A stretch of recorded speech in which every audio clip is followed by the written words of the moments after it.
तो अफसोस की बात यह है कि 3.5 साल पहले कर्नाटका में एक सरकार बनी। मेरी बहनें, आप यहां बैठी हैं, शायद आपको मालूम होगा कि यह सरकार शुरू से ही गलत तरीके से बनी।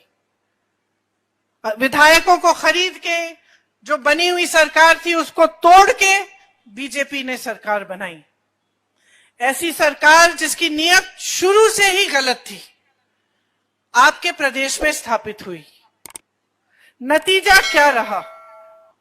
नतीजा ये रहा कि सबसे पहले जो गवर्नेंस जिसको कहते हैं, जिसके जरिए सरकार चलती है, प्रदेश चलता है, वो कम हो गई, बंद सी ही कह लो। कभी एक मुख्यमंत्री आया तो कभी दूसरा मुख्यमंत्री आया।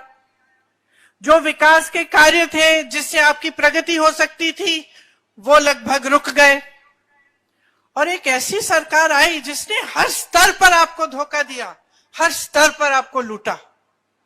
आप सोच सकते हैं कि आज अगर पूरे प्रदेश में सरकार जानी जाती है कि ये 40% सरकारा है, तो इसका क्या मतलब है? कि हमारी पार्टी ने तय किया है कि आंगनवाड़ी की बहनों के लिए हम 15,000 तक मानदेय को बढ़ाएंगे। जो मिनी आंगनवाड़ी की बहनें हैं उनके लिए 10,000 तक बढ़ाया जाएगा। आशा की जो बहनें हैं वो जब काम करती हैं तो मुझे मालूम है कि उनको लगातार महिलाओं के साथ रहना पड़ता है, काम करना पड़ता है।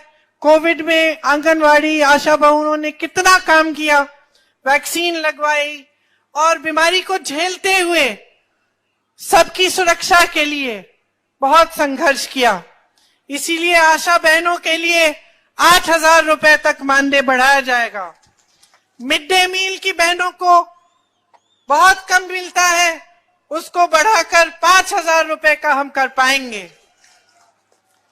और जो महिलाएं पूरे जीवन काम करती हैं आंगनवाड़ी में, लेकिन उसके बाद उनको कुछ नहीं मिलता, उनके लिए अगर वो रिटायर हो या फिर किसी वजह से, किसी हादसे की वजह से उनका स्वर्गवास हो जाए, तो मेन आंगनवाड़ी के लिए 3 लाख रुपए मिलेंगे और मिनी आंगनवाड़ी की महिलाओं के लिए 2 लाख रुपए मिलेंगे। तो ये सारी स्कीम्स हैं और हम चाहते हैं कि हम जल्दी से जल्दी आपके विकास का काम शुरू कर पाएं।